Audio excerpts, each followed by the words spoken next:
dalam kondisi sekarang jangan memikirkan profit. Hmm. Itu bedanya ya. Jangan Ya, memikirkan, ya, ya. pikirlah cash flow. Ya, yang penting ada uang masuk ya, dan minimal bisa membiayai operasional kita sehari-hari.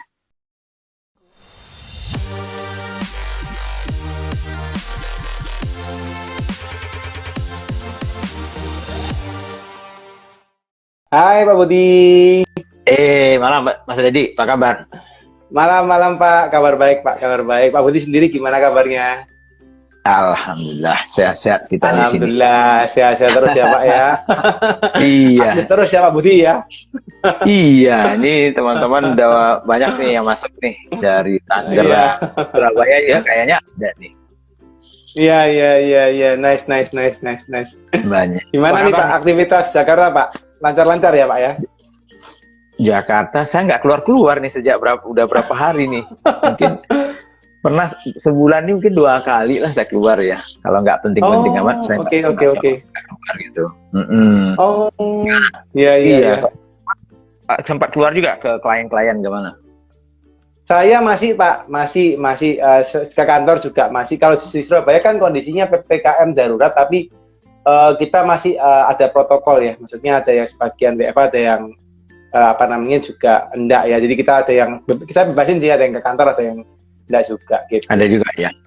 Iya, kadang juga masih ada beberapa klien yang ngajakin ketemuan sih Mas Ian. Nah, itu dia. Kalau disuruh ketemuan itu yang berat gitu ya. Kadang-kadang mau nggak mau Pak harus dilayanin. Iya, saya juga begitu sih. Ada beberapa kali saya ketemu karena memang pengennya begitu, pengen langsung gitu ya. Jadi ya nggak apa-apa lah. Kalau memang asal dijaga aja protokolnya kan. Yes. Tapi Pak Budi luar biasa Pak, aktif terus nih kondisinya. PPKM tetap masih ngajar, masih live terus ya saya lihat ya, luar biasa Pak. Oke, kita mulai aja ya Mas Deddy. Saya buka dulu, tapi hostnya kan kita berdua ya.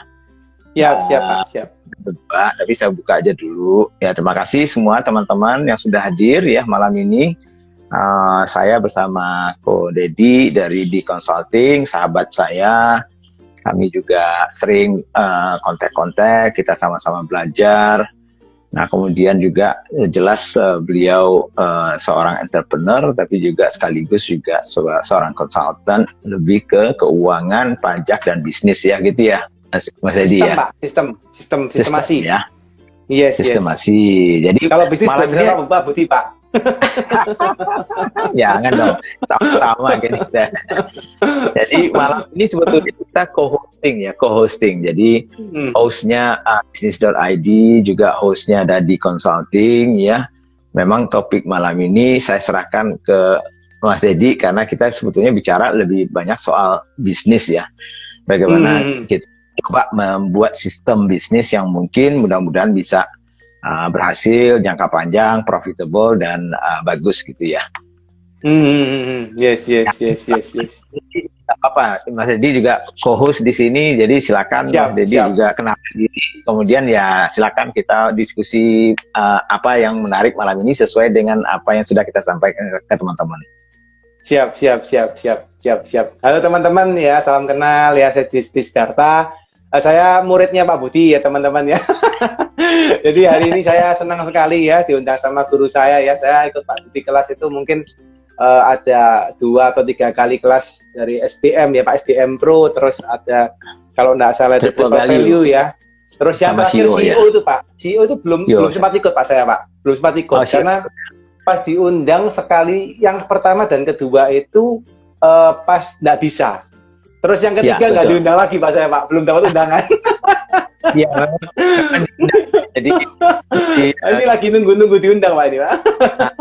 Giliran gitu karena numpuk. Siap. Oke, pengen belajar terus nih. Iya, sama-sama. Yuk belajar kita sama-sama malam ini dan juga kita mendengarkan kita saling belajar. Nah, silakan Ko Deddy yang mulai dulu lah, gimana? Siap. Oke, saya ini rada ini Pak ya, rada ini fair ya teman-teman. Kalau saya ngomongin saya rada grogi gitu ya, karena ngobrolnya sama Pak Budi ini. Pak Budi ini orang yang saya ini ya, saya hormatin ya. Mungkin hari ini malah saya pengen belajar Pak, karena jujur aja kan hari ini kan topik kita ngomong soal bisnis ini ya, 12 strategi untuk membuat bisnis bisa sustainable ya. Ini kan dimana juga mungkin teman-teman yang sekarang ini kan yakin dan percaya mereka juga lagi juga mungkin mengalami hal yang kurang baik gitu ya Pak ya, maksudnya kurang baik ya, atau apa ya bahasanya ya, ya tidak diinginkan lah gitu ya, karena COVID ini kan memang membuat semua pengusaha juga berusaha semaksimal mungkin gitu ya. Mungkin kalau dari Pak Budi sendiri Pak, melihat realitas seperti ini gimana Pak Budi? Dari pandangan Pak Budi Pak? Iya, sebetulnya kan ya seperti yang mungkin sering juga kita sampaikan ke teman-temannya. Memang situasi ini kan yang bisa kita hindari, ada faktor-faktor yang nggak bisa kita kontrol kan ya. Jadi memang harus kita terima. Jadi memang sikap kita menerima situasi ini juga akan membantu kita tentunya bagaimana kita bisa survive kan di situasi seperti ini gitu. Jadi pertama kalau saya sih memang kita harus positif gitu ya.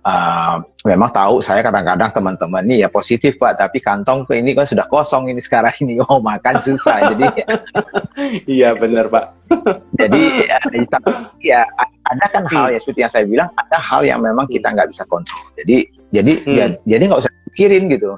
Yang kita pikirin tentunya bagaimana kita bisa survive. Jadi kita melihat bisnis kita itu, istilahnya itu saya kan kalau bisnis itu lagi sakit ya, Dan kita kan pergi ke dokter misalnya ya.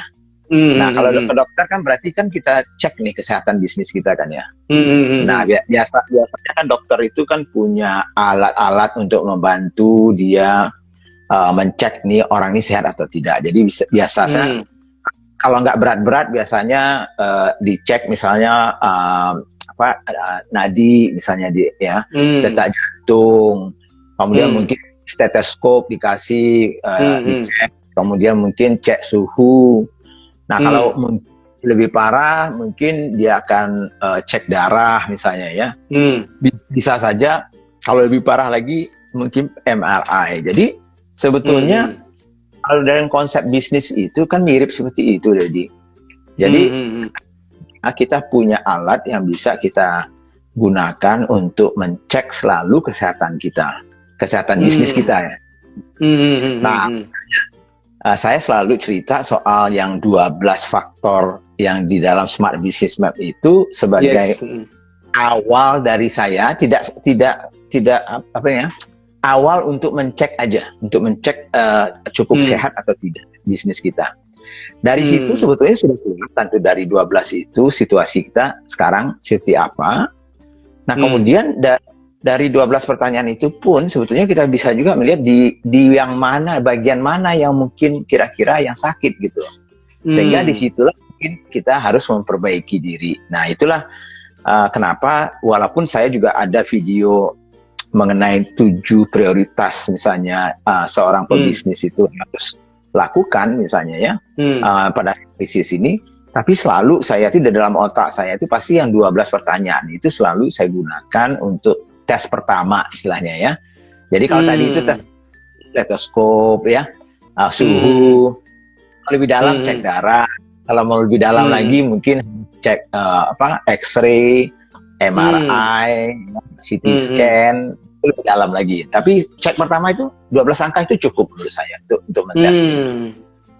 Yes, karena cukup detail ya Pak. Kalau kita lihat itu kan dari awal mulai value sampai tim dan kawan-kawan kan dibahas ya Pak di SBM. Betul. Ya, maksudnya di 12 langkah itu kan yang harus dibahas ya. Betul. Betul. Ya. Sedikit penasaran Pak. Ini kan kalau teman-teman mungkin kan sebagian juga mungkin mereka itu belum bisa menentukan gitu ya. Kalau Pak Budi kan selalu mengajarkan depan itu kan kita buat bisnis ini kan menyelesaikan masalah. Apa yang masalah yang kita selesaikan. Tapi sometimes di kondisi seperti ini Pak, gitu ya, belum tentu mereka itu bisa menemukan Pak, gitu ya. Menyelesaikan apa sih gitu ya? Atau bahkan mereka menyelesaikan tapi sudah ada yang menyelesaikan juga serupa gitu, nggak bisa menemukan ide yang baru. Itu apa Pak? Misalnya kalau untuk teman-teman UMKM yang mengalami hal seperti itu, apa mereka harus jalan aja atau seperti apa Pak Budi biasanya Pak Budi? Ya, kalau kita lihat misalnya, contohnya misalnya bagaimana cara saya pakai misalnya 12 langkah itu dalam situasi sekarang misalnya. Yes. Jadi kan biasanya kan sebelum kita cek pertanyaan nomor 1 itu yang apa sih persoalan yang mau kita selesaikan itu ya.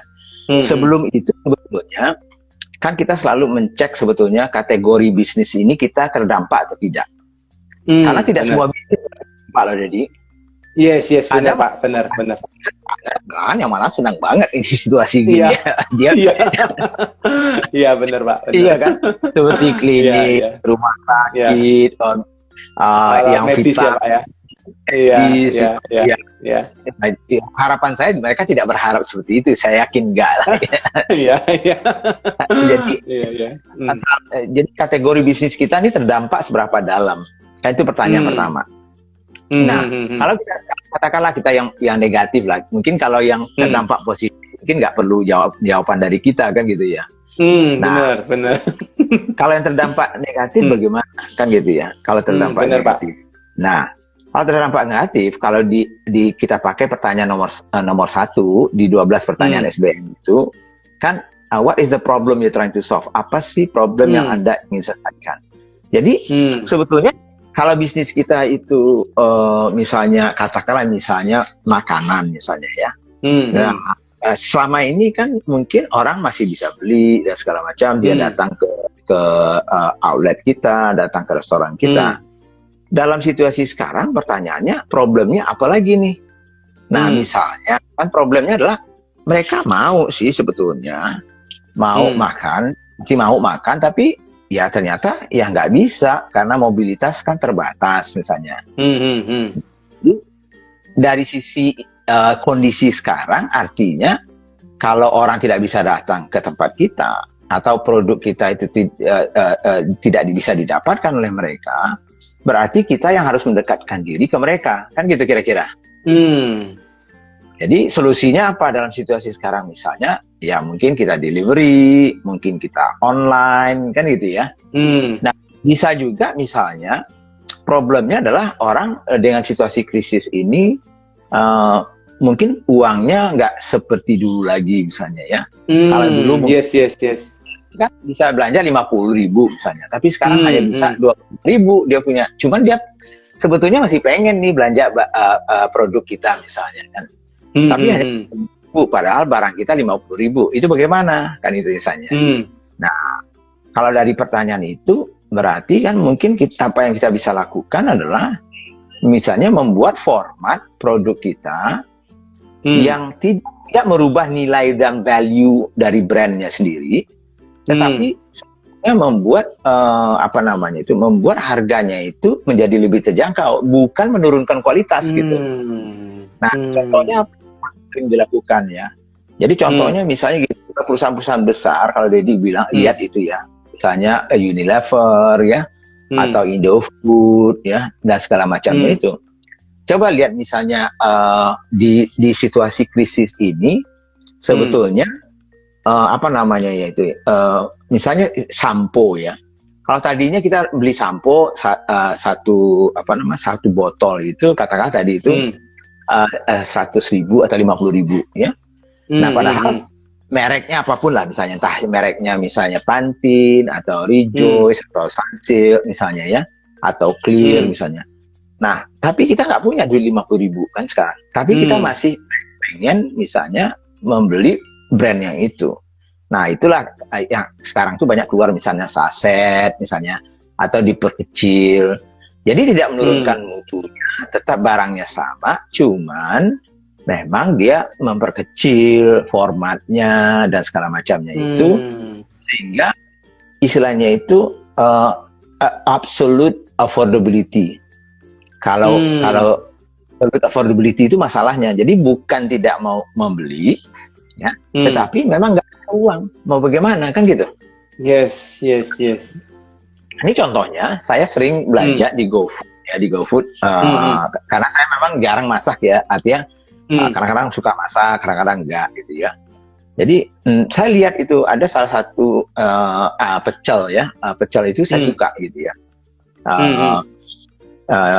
dia nasi pecel dengan ayam. Nah, biasanya dia jualannya itu memang nggak pernah lebih dari misalnya 16.000 gitu ya.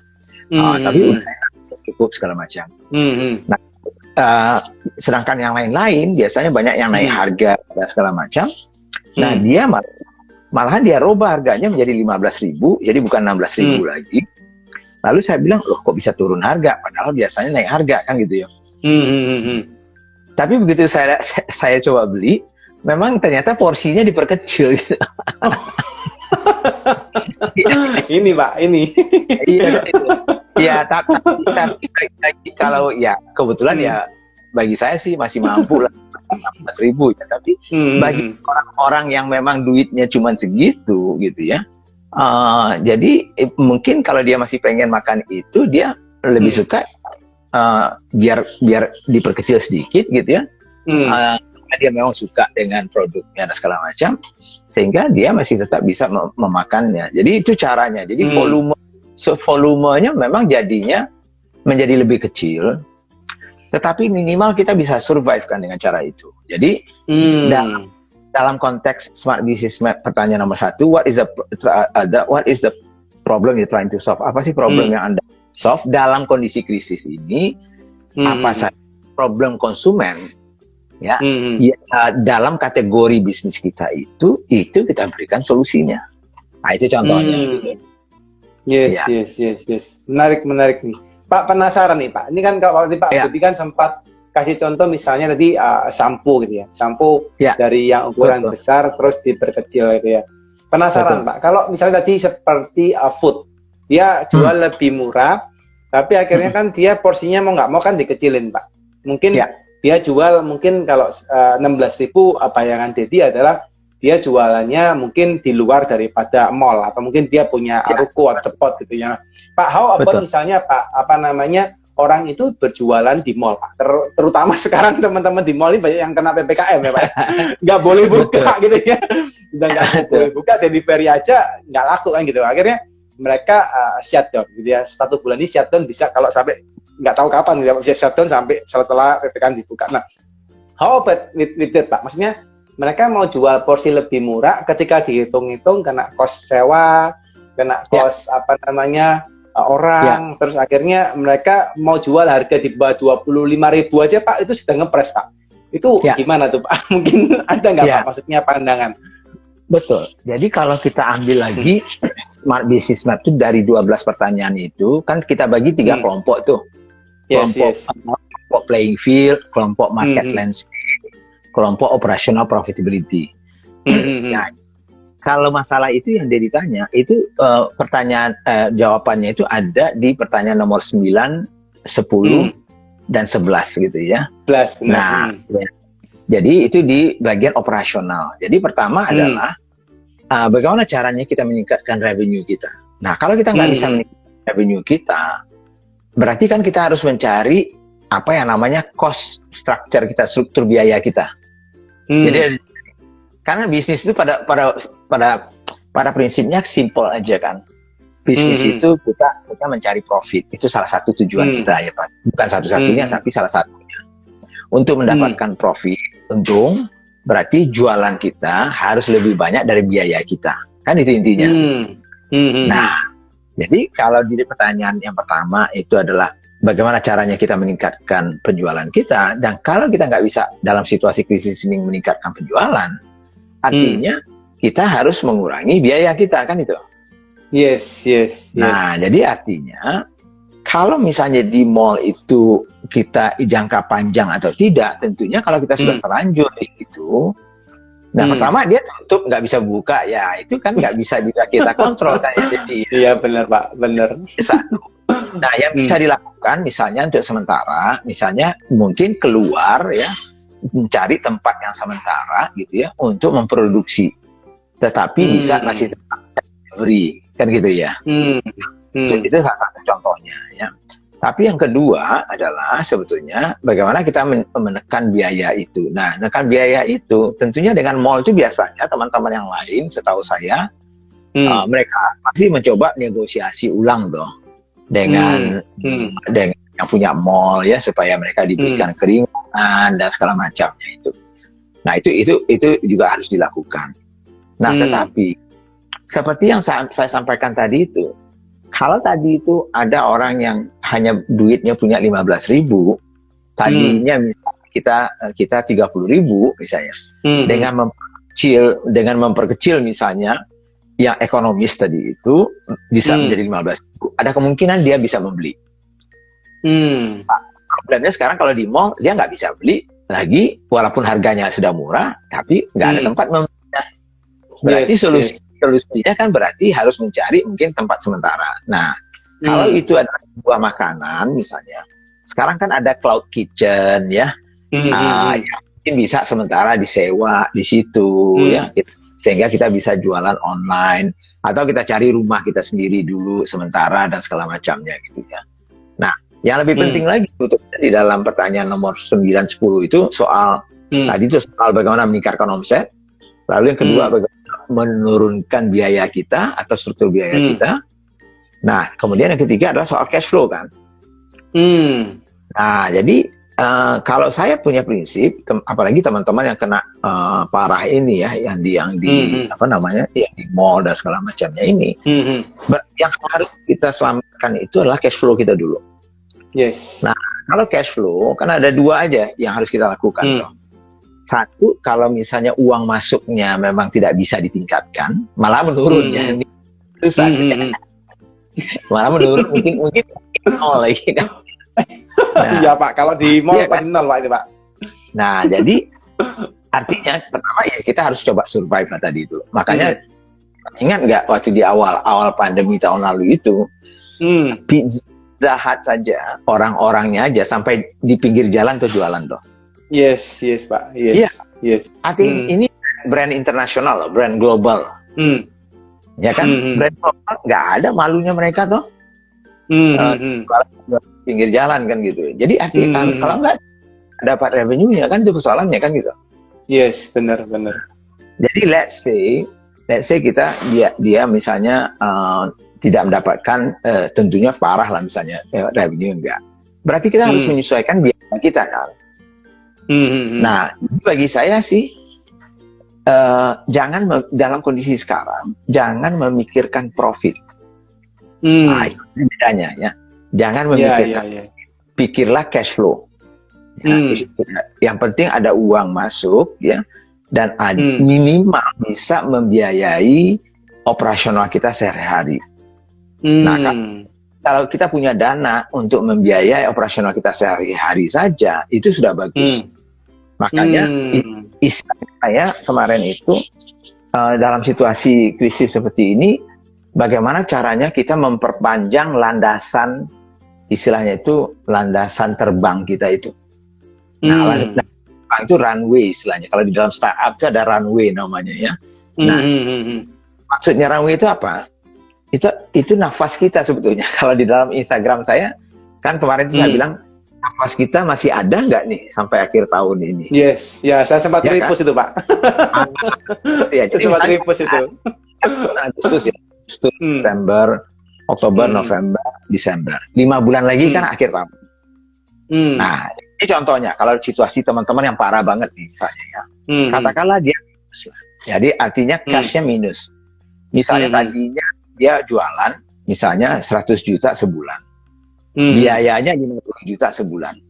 Maka masih ada dia uang yang dia bisa kumpulkan 50 juta sebulan misalnya ya. Nah, sekarang jualannya cuma 10 juta. Tadinya 100, sekarang 10. Nah, kalau biayanya masih tetap 50, ya, berarti kan dia minus 40 toh. Benar. Iya kan? Uang masuknya 10. Yes. Biayanya tetap. Nah, artinya kalau misalnya tadinya omsetnya 100 sekarang jadi 10, maka biaya itu kan harus kita turunkan sebanyak-banyaknya kan gitu ya. Nah, kita tahu juga bahwa biaya itu tidak mungkin nol kan gitu. Benar. Ada biaya tetap kan gitu ya namanya. Nah, jadi step pertama bagi saya adalah bagaimana biaya-biaya itu pertama kalau bisa dirubah semuanya misal menjadi variabel biaya tidak tetap. Yang kedua, kita turunkan biaya yang memang kita tidak perlu. Jadi yang to have lah misalnya. Nah, jadi setelah tadi itu biaya 50 itu setelah kita hitung-hitung ini nggak perlu, ini dibuang, ini dijadikan variabel, katakanlah tinggal 30 biayanya. Tadi 50 toh. Tadi omsetnya 100, jatuh ke 10. 10, benar. Biayanya tadi 50. Dicoba dihemat-hemat, tapi nggak bisa turun dari 30. Masih minus nggak? Dia? Minus, Pak. Minus 20 kan masih aneh. 20 toh. Nah, benar. Minus 20 artinya kalau dia harus bisa hidup sampai akhir tahun ini, berarti ada 5 bulan loh dia hidup loh. Yes. Arti dia harus 20 sebulan. Kali 5 tuh. 5 berarti kalau dia tidak punya tabungan 100 juta, ya, maka dia runway-nya habis toh. Yes. Nah, udah lewat itu. Sudah itu kan itu. Nah, itu contohnya kan ya. Berarti Pak, maksudnya kalau misalnya ini biar kita najemin maksudnya Pak. Kalau memang kondisinya teman-teman itu sudah ngitung sampai akhir tahun gitu ya, ternyata mereka harus minus ya Pak ya, minus sebesar 20 per bulan. Terus dia, let's say Pak, misalnya mereka nggak punya uang segitu banyaknya. Oke. Berarti pilihan terakhir harus off gitu atau tidak gimana kira-kira Pak? Tidak juga Pak. Kalau kita ambil contoh studi kasus tadi lagi. Yes. Artinya kan kalau dia mau dia sudah berusaha nih, udah efisien, tapi 30 itu sudah minimum gitu ya. Nah, kemudian dia memprediksi sampai akhir tahun tuh tetap omsetnya cuma 10 juta aja nih sampai akhir tahun. Ya kan? Nah, sedangkan dia katakanlah dia hanya punya tabungan cuman katakanlah misalnya 40 juta. Tapi untuk selamat sampai akhir tahun kan dia butuh 100 juta tuh. Nah, padahal tabungannya cuman 40. Berarti masih kurang lagi kan? Yes, kurang 60 masihan Pak. Kurang 60. Nah, pertanyaannya 60 itu karena dia nggak ada tabungan lagi, berarti kalau dia masih mau selamat, kalau asumsinya omsetnya juga nggak naik, cost-nya juga tidak dikurangi lagi, berarti dia mencari funding dari luar. Dia dari luar toh, tadi dia dana dari dalam tabungannya cuma 40. Habis, benar. Nah, pendanaan dari luar itu kan ada dua nih. Satu bisa hutang, ya, atau cari investor yang mau masuk membantu, kan gitu. Nah, jadi terserah kita mau utang, ya, kalau kita bisa berutang, ya silakan, gitu ya. Tapi kalau kita nggak mau berutang, kalaupun mampu kita berutang, tapi kita nggak mau berutang, berarti nafas kita cuma 40 juta itu. Yang 60 juta itu harus dong, kalau kita mau selamat itu sampai akhir tahun.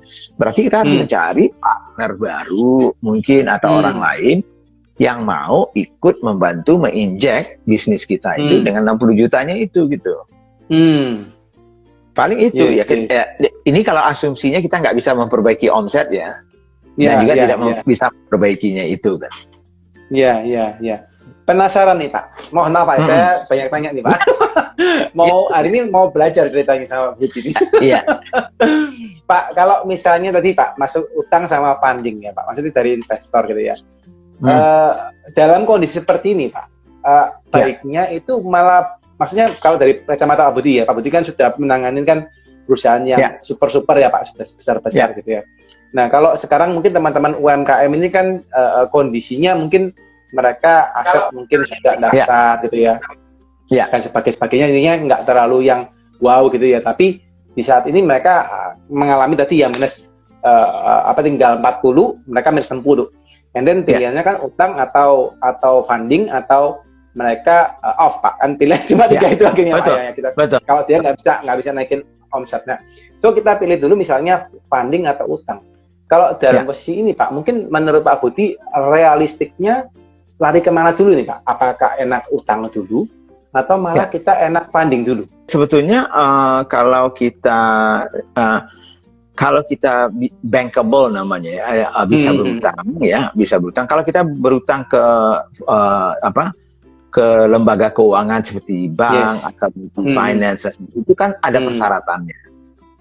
Nah, misalnya persyaratannya macam-macam lah, termasuk juga jaminannya kan. Nah, kalau kita nggak punya itu, kan opsinya kita mencari utang dari cara lain kan gitu ya. Nah, jadi kalau cara lain tuh ke rentenir segala macam itu kan nggak mungkin dong kan gitu ya. Ya artinya ya. Nah, jadi kalau kita bisa berutang misalnya, yang lebih baik mana nih, berutang atau ada investor? Ingat ada dua konsepnya kan. Yang berutang harus dibayar ya. Sedangkan kalau funding dari investor itu bukannya tidak harus dibayar, tetapi tidak harus dibayar seperti bank.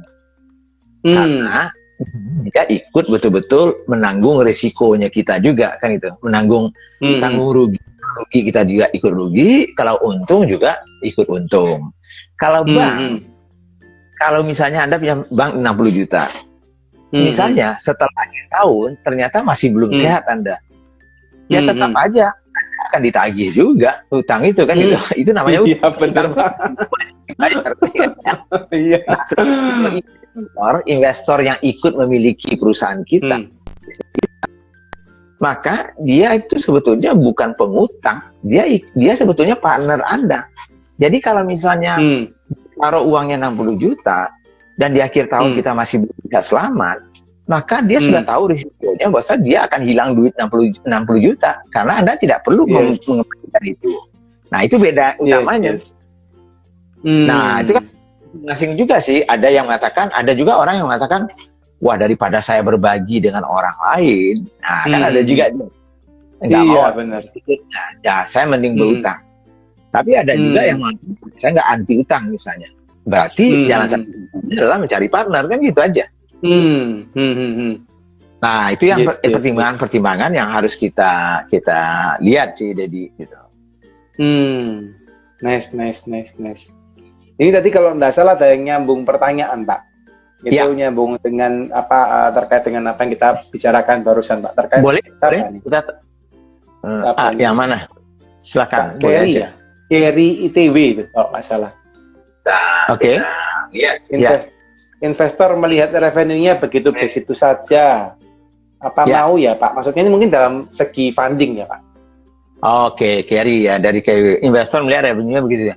Ya tergantung kita menjualnya ya, Dedi ya. Ini memang dalam konteks usaha mikro atau kecil menengah ini kita nggak pernah tahu. Sedangkan yang besar aja. Jadi ini contoh ya. Saya hampir setiap hari itu ya mungkin tidak tiap hari tapi hampir ya. Mungkin dalam seminggu itu ada 3 kali 4 kali saya itu diskusi, kontak di telepon sama investor-investor, venture capital, private equity, baik dalam negeri maupun luar negeri. Lalu saya tanya ke mereka, kan lagi krisis begini, apa ibu nggak menahan diri dulu untuk investasi? Mereka bilang enggak, malahan justru sekarang ini banyak sekali mereka pengen investasi. Kenapa? Karena mereka mencari kesempatan untuk mendapatkan nilai bisnis yang lebih murah. Oke. Ya sama kayak, ya betul. Malahan teman-teman saya tahun 98 itu banyak sekali yang kaya raya. Kenapa? Karena dia orang kepepet toh. Nah kalau kepepet itu kan jual aset murah. Kalau mau jual perusahaannya juga murah. Kalau mau investasi pun harganya juga murah. Jadi bagi si investor sebetulnya dalam situasi begini dia tahu bahwa pandemi ini kan anomali. Kan nggak mungkin selamanya, itu bayangannya gitu ya. Jadi artinya kalau bisnis Anda punya prospek dan bagus, cuman kondisinya sekarang aja yang lagi persoalan karena memang sesuatu yang tidak bisa Anda kontrol, maka masih menarik toh untuk investor. Apalagi kalau harga murah toh dia masuk gitu. Kan kalau saya saya bisa masuk harga murah, ya kenapa saya harus menunggu? Kalau saya tahu misalnya, ya itu contohnya yang saya selalu cerita lah waktu kita membeli perusahaan yang saya komandoi dulu itu, misalnya bersama dengan investor dari Belanda itu. Ya bagi saya sih, ya harga murah, ya nggak apa-apa gitu. Kita masuk gitu ya. Tahu bahwa saya ini sebetulnya emas ini sebetulnya nih. Cuman belum karena kondisi sekarang memang nggak bisa dipoles gitu. Tapi kalau begitu perusahaan pandemi ini hilang, kita misalnya yakin bahwa akan bagus, ya masuk sekarang dong. Kan itu. Sebagai investor itu kan paling ya simple cara berpikirnya, beli murah, jual mahal tuh. Bener. Dia masuk sekarang dapat murah. Nanti pada saat bagus dia jual. Nice. Ini penasaran, Mak. Saya begitu Bapak ngomong investor ini lagi ini ya, maksudnya mereka juga malah nyari gitu ya. Penasaran, Pak. Betul. Kalau seandainya gini, ini kita sambungin dengan materi tadi yang Bapak sempat sampaikan ya, bahwa kalau misalnya kita kondisinya lagi cash flow-nya minus, and then pilihannya kan utang sama kita mencari investor gitu ya. And then misalnya kita akhirnya pilihannya mencari investor, Pak, karena kita lihat utang kan mungkin resiko di saat ini kan lebih besar gitu ya. Dan kebetulan kondisi bisnisnya kita bagus, tapi kita memang lagi cash flow minus gitu ya, dan kita butuh investor. Nah, kalau investor melihat kita seperti itu, ibaratnya kan kita ini kayak ikan, Mbak, sudah keluar dari kolam, sudah tinggal mati kan gitu kan, dia tetap tahu kan, oh ini sudah waktunya mau mati ini ya, harus tak beli murah gitu ya. Tapi di lain sisi, Pak, kita kepingin supaya harganya nggak murah. Itu ada nggak, Pak? Maksudnya apa yang harus dipikirkan buat teman-teman, Pak, supaya waktu mereka jual itu nggak bisa murah gitu ya? Apa nih, Pak Budi? Ini menarik nih. Artinya kita harus realistik juga toh. Yes. Realistik juga, ada demand dan supply istilahnya ya. Di dalam pelajaran ekonomi itu kan di supply. Siapa yang membutuhkan siapa sih, kan itu ya. Jadi kalau kita yang bukan investor, artinya kekuatan itu ada sama investor. Beda kalau bisnisnya kita lagi bagus-bagusnya, investor datang, investor yang kita toh.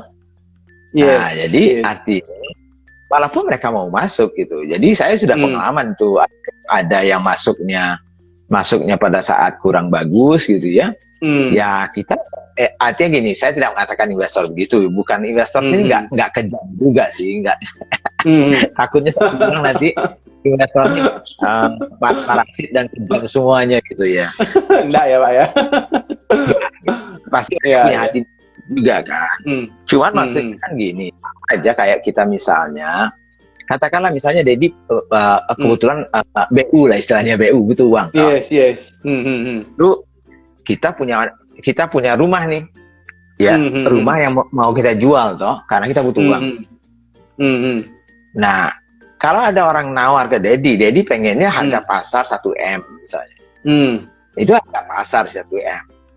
Tapi ya belum tentu ada orang yang mau. Nah, apalagi kalau dia tahu Dedi butuh nih.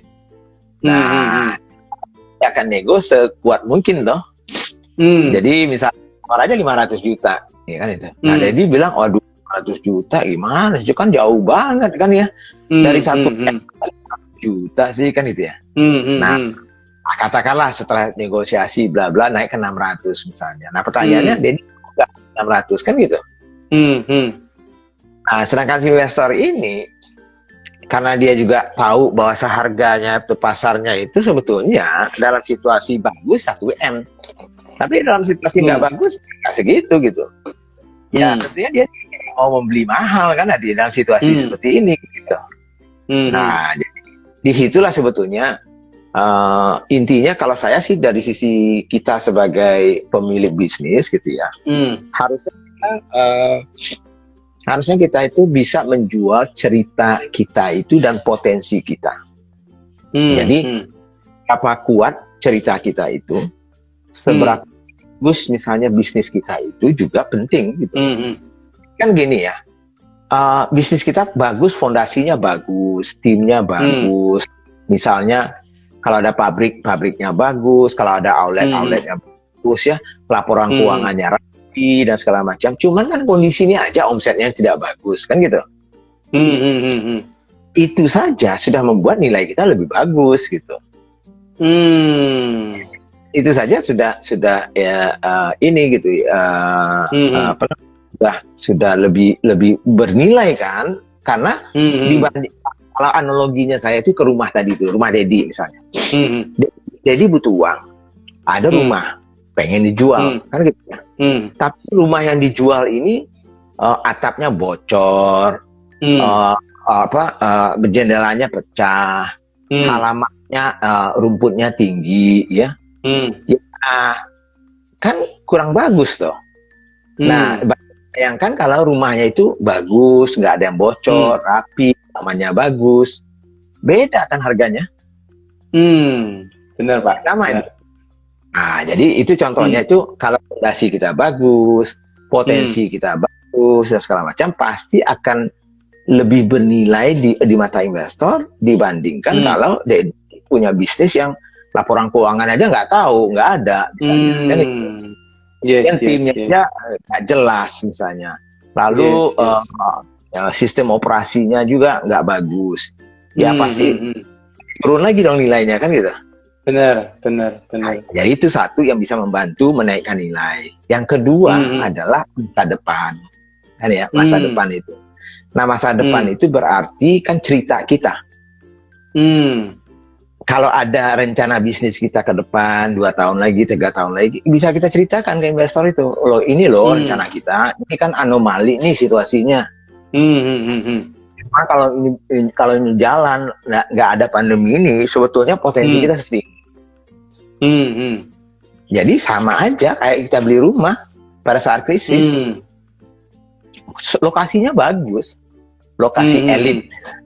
Cuman situasi krisis, orang butuh uang, ya kita bilang ini prospek tempatnya bagus banget nih. Kalau situasi ekonomi bagus, ini pasti mahal nih lokasi ini. Nah kan gitu ya. Nah itu juga analoginya ke bisnis kita. Jadi kalau dua itu kita perbaiki, ya, nah maka itu membantu lah. Tapi tetap aja nggak mungkin kita menjual seperti harga normal dong. Iya benar Pak, benar. benar. Iya. Jadi tetap bisa dipertahankan ya Pak. Tapi maksudnya dalam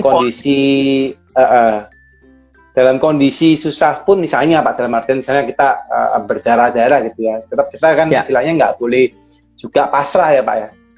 Iya. Harus gimana caranya bisa ini ya dapatin harga lebih tinggi. Gitu.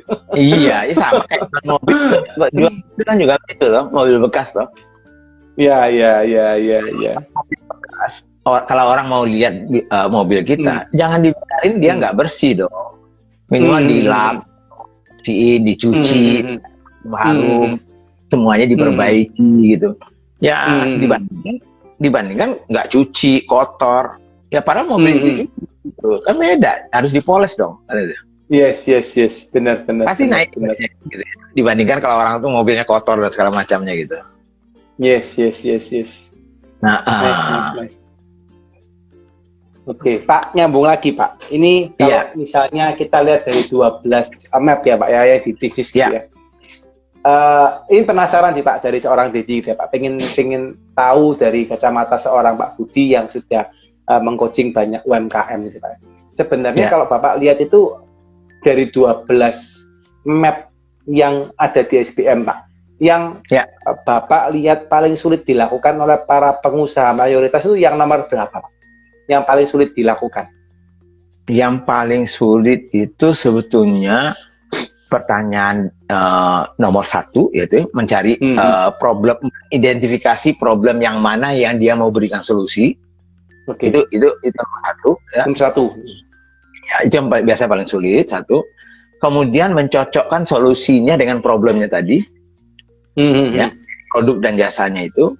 Kemudian pertanyaan nomor 6 biasanya yang termasuk yang paling sulit itu mencari pembeda kita, diferensiasi kita, positioning kita. Dengan itu biasanya yang paling sulit di awal-awal. Di awal-awal. Jadi contohnya gini. Kebanyakan kan teman-teman ini membangun bisnis, ini biasanya pengalaman saya meng-coaching dan mementor teman-teman ini Biasanya mereka mendiri bisnis itu caranya gampang aja. Dia cari ke Google, ya. Dia cari keywords dan trending. Yang trending apa nih? Kayak gitu ya. Lalu itulah dia itu ya. Nah, bagus sih. Itu mencari yang lagi yang trending namanya. Tapi ada juga kelemahan. Kelemahannya apa? Orang sudah melihat itu semua kan? Yes, benar, karena dari Google Trend ya Pak ya. Iya kan itu. Jadi semua orang akan masuk di situ gitu. Nah, benar, jadi harusnya kalaupun kita akan meniru orang lain, artinya kan sebetulnya kan meniru apa yang lagi tren kan itu. Kalau lagi tren bikin kue artis, kita bikin kue artis. Lagi tren kayak geprek, kita bikin ayam geprek. Lagi tren misalnya baju muslim, kita bikin baju muslim. Jadi artinya kita nggak memulainya itu apa sih sebetulnya yang belum ada di pasar itu, yang konsumennya punya problem di kategori yang ingin kita masuk itu, yang ingin kita berikan. Nah, caranya adalah mempersempit problemnya itu gitu. Jadi kategorinya itu dipersempit. Nah, contohnya apa sih misalnya ya? Katakanlah misalnya kita ada ayam geprek nih. Kita mau bikin, kita ngotot juga pengen ayam geprek. Padahal ayam geprek itu banyak banget misalnya. Oke.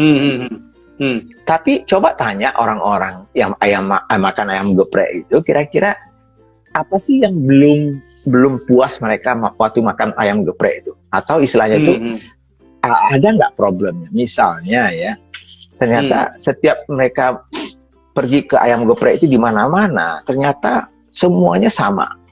Ya, menunya sama dan semuanya, nggak ada yang membedakan dia ya.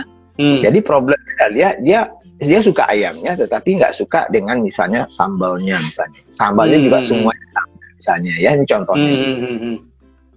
Kalau itu cukup banyak orang punya problem itu, mungkin ya kita mencari ya ayam geprek yang bisa disandingkan dengan misalnya sambal atau saus apa yang misalnya yang betul-betul memenuhi sebetulnya solusi terhadap problem konsumen yang tadi itu gitu. Bisa juga misalnya pecel lele dulunya ya. Dulu itu pecel lele itu kan nggak pernah naik kelas toh. Pasti jalan semua kan rata-rata ya. Jadi dulu misalnya ya kita pengen makan pecel lele sih, tapi kalau makan pecel lele itu selalu cuma di tenda itu aja, nggak nyaman tempatnya. Banyak gitu. Oh kalau gitu pecel lele tapi kita buat tempatnya nyaman. Itu kan problem juga. Nah, tapi orang buat bikin pecel lele dan semuanya juga sama sudah nyaman juga, berarti kita harus cari problem lagi kan gitu. Saya kasih lagi contoh misalnya ya. Indomie atau Super Mie, Indomie atau mie sedap dan segala macam itu kan instan ya, mie instan ya. Nah, kenapa sih mie instan itu sebetulnya memecahkan problem apa sih? Kalau saya tanya, Dedi makan mie instan itu kenapa coba? Pengen makan yang cepat Pak, yang praktis terus murah.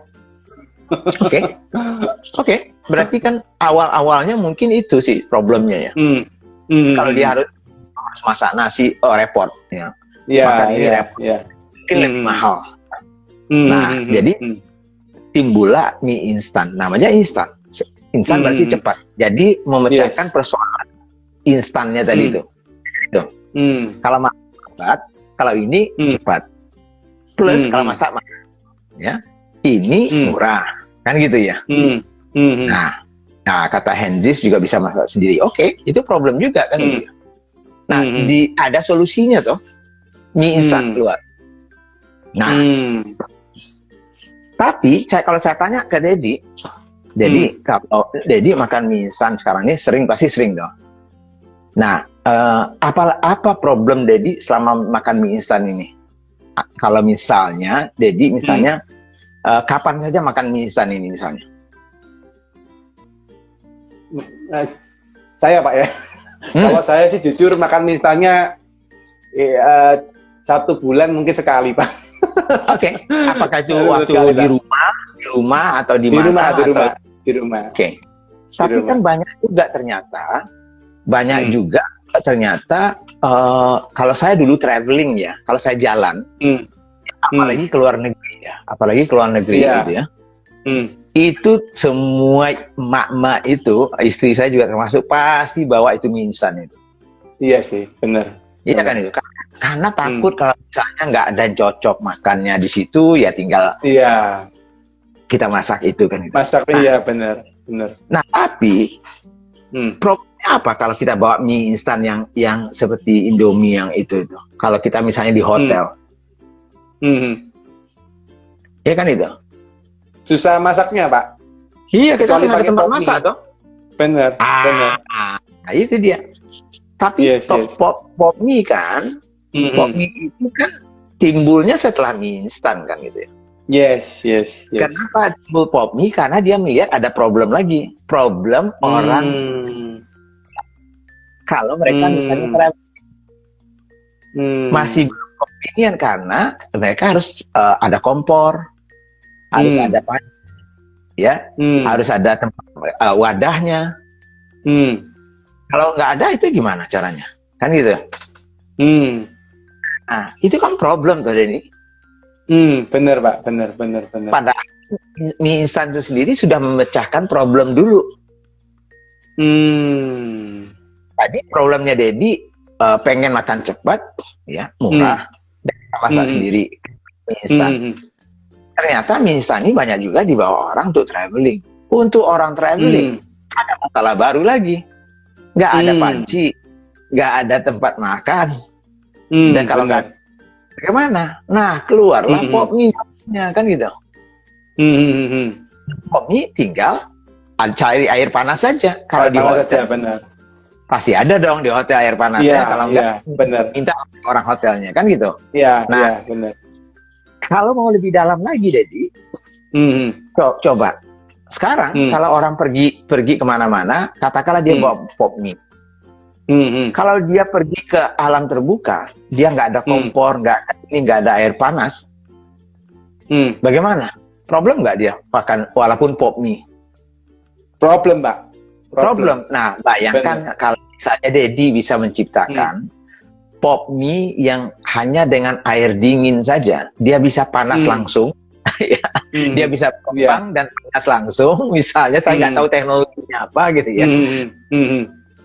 Itu menjadi jawaban untuk semuanya tadi itu. Yes. Jadi, kalau nggak salah pernah ada Pak. Itu gitu ya? Satu merek yang restoran yang cukup terkenal ya. Dia nyiptain kayak cup gitu mie. Bawahnya dikasih thermal heat yang diapakan terus bisa panas. Saya nggak tahu juga teknologinya gimana tuh. Ya kan itulah, itu contohnya kan. Iya. Artinya di dalam problem yang sudah dipecahkan, ya. Kalau kita gali lagi, ada lagi problemnya lagi gitu. Digali lagi, ada lagi problemnya kan gitu. Oke. Problem itu sendiri bertingkat-tingkat toh. Jadi kita mau bermain di mana nih? Mau bermain di tingkat yang instan pertama tadi itu, menjawab pertanyaan yang pertama, keluar kita bersaing dengan Indomie, Super Mie, mie sehat dan segala macamnya. Atau itu ke level yang lebih dalam lagi. Tadi itu lawannya pop mie. Nah, tapi ada lagi problemnya tadi itu. Kalau nggak ada air panas gimana? Nah, kalau kita bisa menyelesaikan solusi itu, kita mungkin sendirian. Atau minimal yang pertama toh. Oke. Nice. Jadi kan itu menarik Pak, menarik. Kenapa Aqua yang pertama? Karena dia yang melihat ada peluang itu dan melihat ada problem. Makanya diciptakan sama Pak apa namanya? Lupa. Padahal saya di Aqua gitu ya.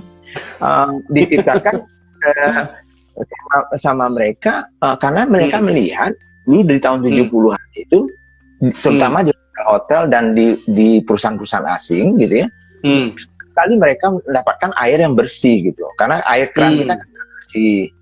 Lalu kalau dibeli di luar belum tentu bersih. Nah, keluar idenya itu untuk membuat air mineral dalam galon itu. Belum ada yang 1 liter 500 mili itu belum ada kan.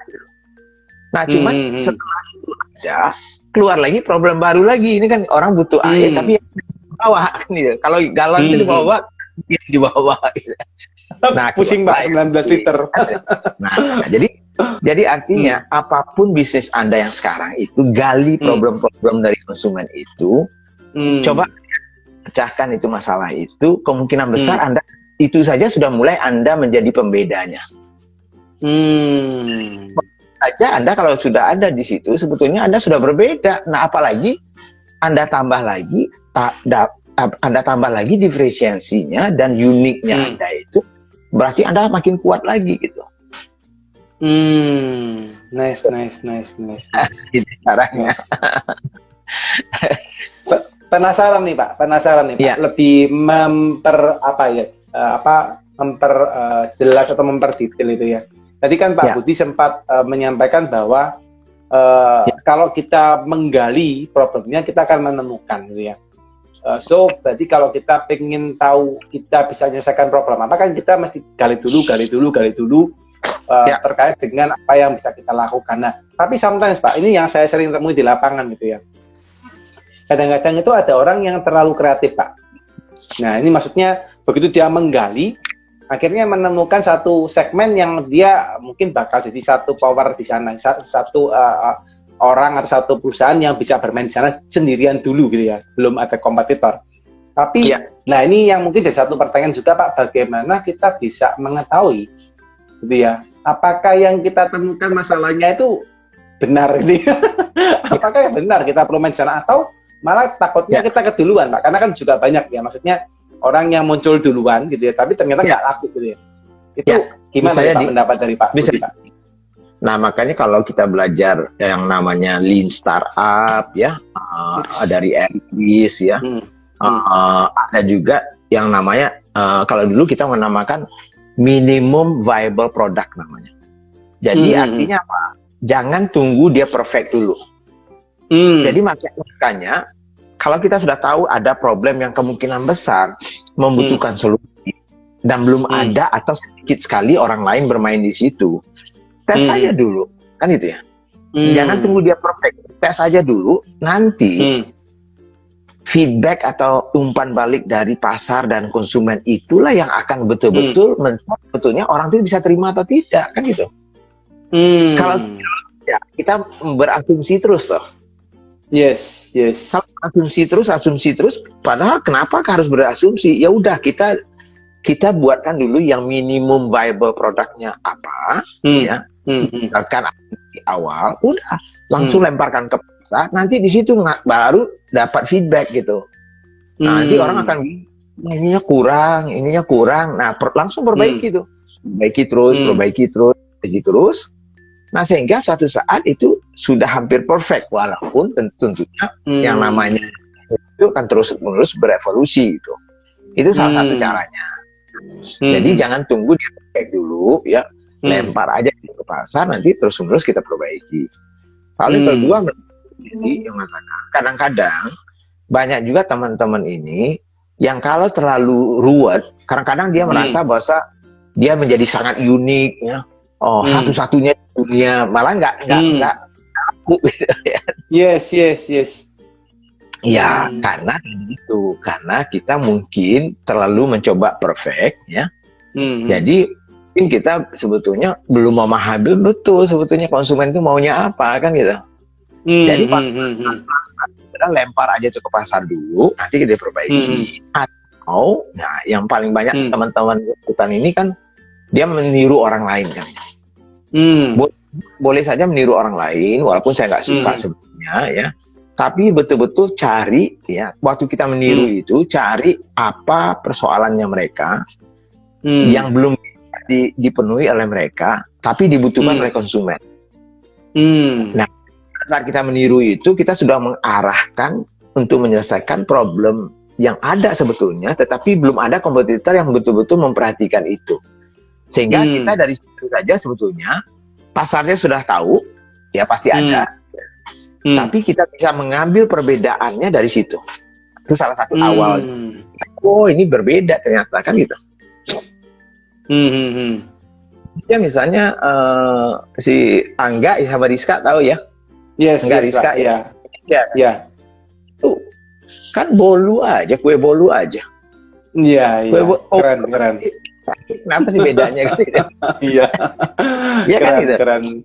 Udah di funding ya Pak? Udah masuk funding ya Pak? Udah masuk fundingnya kalau nggak salah ya. Keren. Jadi apa bedanya? Bolu siapa sih yang bisa bikin bolu kan itu? Nah cuma dia bisa mencari di mana dia bisa masuk walaupun hanya dengan bolu gitu. Nah kalau itu nggak ada masalah bagi saya gitu. Atau lakukan yang seperti yang di Jogja misalnya bolu kukus di Jogjanya itu.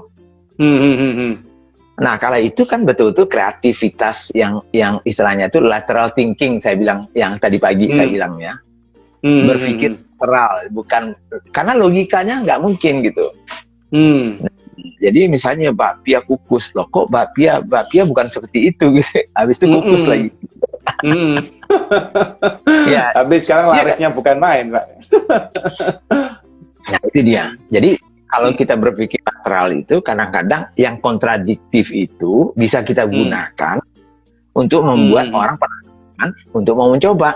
Asal produknya bagus, kemudian juga diferensiasinya kuat dan positioningnya kuat dan harganya yang pas, ya udah, nggak ada masalah gitu, ya. Itu gitu. Nitro hidro. Pak Budi komisaris. Nah bukan kata saya sih, Mas. Mereka hebat itu. Seperti Dedi ini biasanya, walaupun saya sharing sama Dedi, tapi Dedi ini juga hebat ya, Angga, Rizka juga hebat. Semua teman-teman yang belajar sama saya itu hebat-hebat. Karena saya juga belajar sama teman-teman. Jadi saya hanya apa yang saya tahu itu aja sih yang saya berikan. Ini teman-teman ya, kalau gurunya humble ya gini teman-teman ya. Kalau gurunya humble ya gini merendah gitu ya. Dan itu saya belajar banyak loh Pak Budi malam ini. Iya. Karena itu sekali itu. Contohnya lagi ya banyak juga sebetulnya banyak lagi contohnya. Tapi kan saya beri contoh yang lebih dekat dengan saya ya, karena saya tahu persis gitu. Jadi misalnya haus gitu loh. Ya Pak Gufron ya Mas Gufron. Pak Gufron misalnya haus. Apa sih? Ya minuman kekinian ya semua orang bisa buat kan itu ya. Banyak sekali itu di kampung-kampung itu juga banyak ya dan segala macam. Apa bedanya gitu? Nah jadi di antara yang sama itu dia bisa mencari celah di mana ada problem orang yang pada saat itu belum bisa dipenuhi oleh orang yang sudah melayani di pasar itu. Nah, dia mengambil di situ, dia bisa berkembang kan gitu. Dalam tempo cuma 3 tahun aja sudah luar biasa kan mereka kan itu. Yes, keren sih itu juga, Pak. Jadi saya tidak melarang teman-teman itu masuk ke pasar yang sudah jadi, yang sudah ada. Ya. Itu memang paling gampang, ya paling gampang. Ya. Nah, cuman ya memang harus pandai kita mencari, membedah kembali yang mana yang belum diselesaikan nih problem di dalam kategori itu, cari celahnya, berikan solusinya, buat pembeda yang kuat gitu ya. Biasanya kalau saya lihat seperti contoh yang tadi itu nggak ada yang very special kecuali bakpia kukus di Jogja itu memang agak beda ya. Tapi yang lain-lain, di Bogor bolu. Di ini juga lapis Bogor, bolu Lembang, lapis Pahlawan kan kalau di Surabaya. Apa? Ya sama kan itu. Yes. Betul. Pak, boleh nggak Pak? Maksudnya kalau ini, tapi kalau nggak konfidensial ya Pak ya. Maksudnya biar teman-teman juga belajar terkait dengan, mungkin kan Bapak suka barusan sebutkan terkait dengan bolu kukus, dengan ini ya, bolu kukus tadi Tugu Jogja atau dan nanti Mas Gufron ya terkait dengan haus.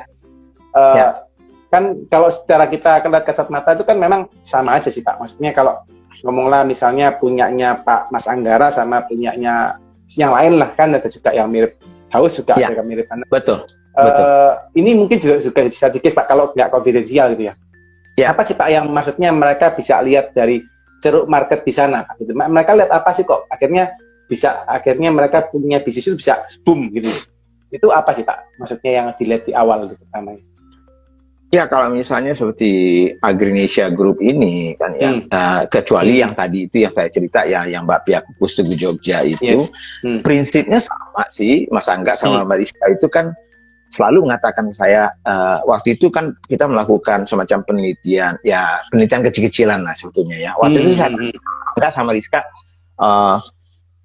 kok bisa sukses sih, apa sih kuncinya? Kan itu pertanyaan, karena saya ingin belajar juga kan itu ya.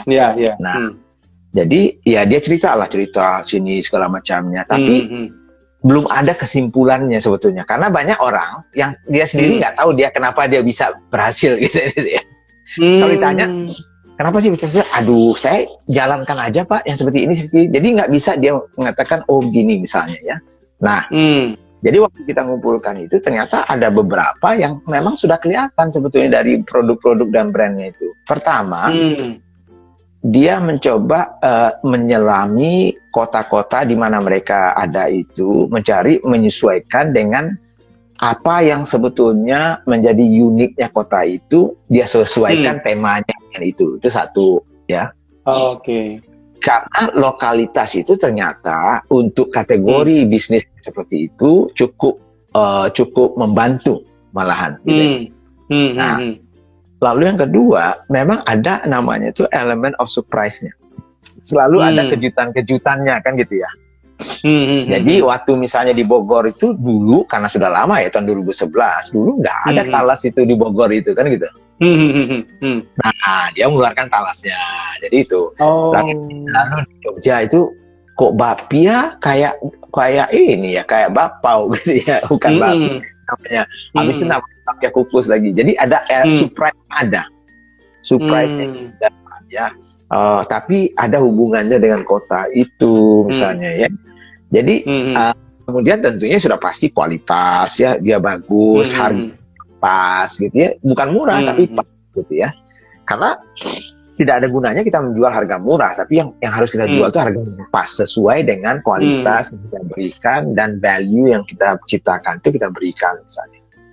Jadi itu kalau Haus kan juga begitu sebetulnya. Dia mencari apa sih sebetulnya yang ada yang persoalan yang ada di situ. Ternyata untuk kalangan atas banyak minuman-minuman itu yang bagus-bagus seperti Chat Time, ada segala macam.